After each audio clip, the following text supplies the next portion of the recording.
5 seconds to go.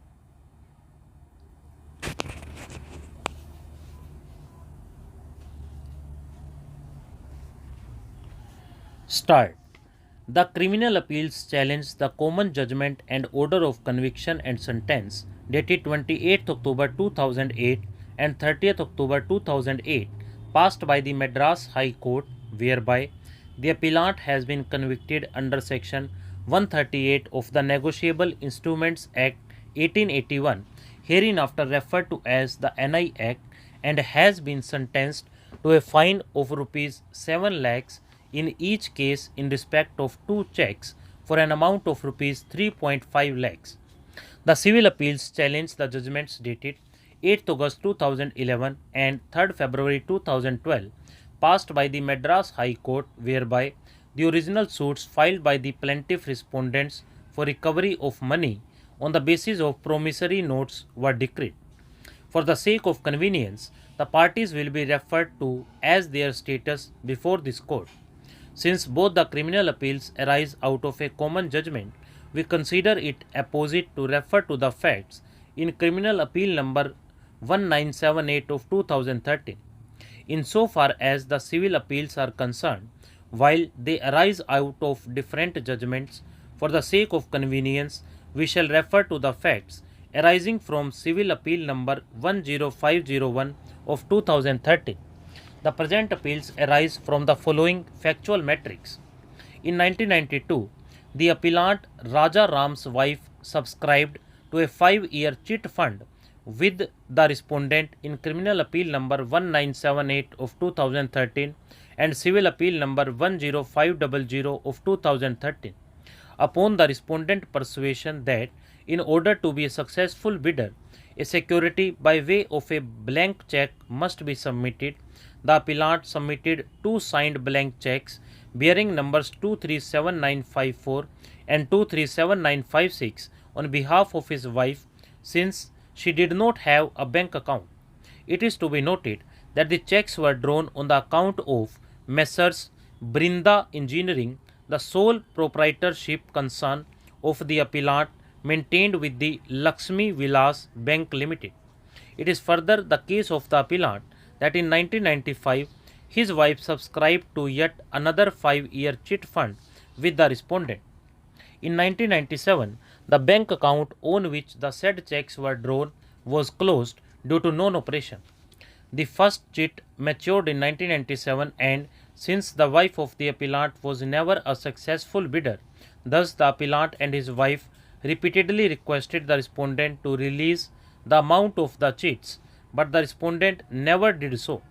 On the contrary, the respondent promised to keep the amount as a deposit and pay interest. Similarly, the second chit matured in 1999, whereafter also the wife of the appellant was never a successful bidder. Thereafter, repeated requests for releasing the subscription amount to the tune of rupees 6 lakhs for both the chits were made on their behalf, but to no avail. Finally, the appellant and his wife threatened the respondent with legal action, whereupon the respondent immediately presented the checks for encashment without any information or intimation to the appellant. The check number 237954 was dated 20th October 1999 in favor of respondent, who happens to be the brother-in-law, for an amount of rupees 3,50,000 and was presented for encashment on 4th November 1999 by the respondent through his banker Indian Overseas Bank. The said check returned unpaid on 14th November 1999 with an endorsement stating account closed.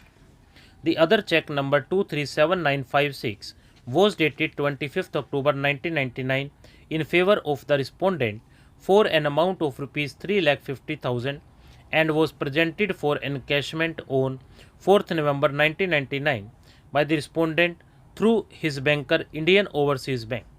The said check too returned unpaid on 14th November 1999 with an endorsement stating account closed.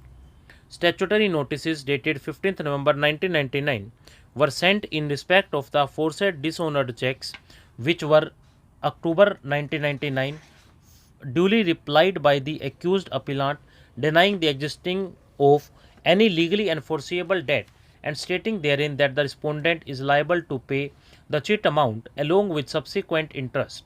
Since the amount was not paid, the respondents instituted complaint cases under section 138 of the NI Act being CC number 26 of 2000 in respect of check number 237954 and CC number 32 of 2000 in respect of check number 237956. Both the cases were dismissed by the learned trial court on 10th July 2001 via separate judgments.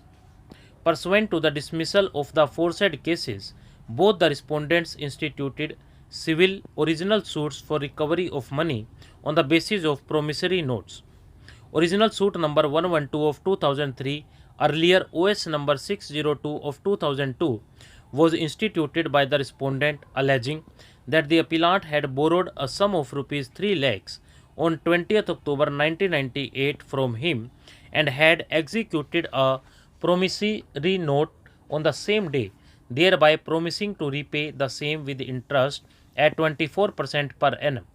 It was further alleged that the appellant had issued a check on 20th October 1999 for rupees 3,50,000 towards the discharge of his liability, and when the same was presented for encashment, it was dishonored as the appellant had closed the account. Criminal case number 32 of 2000 was pursued under section 138 of the NI Act, which was dismissed, against which an appeal was pending before the High Court. Another original suit number 266 of 2004, earlier OS 746 of 2002, was instituted by the respondent alleging that the appellant had borrowed a sum of rupees 3 lakhs on 25th October 1998 from him and had executed a promissory note on 25th October 1998, thereby promising to repay the same with interest at 24% per annum. Stop.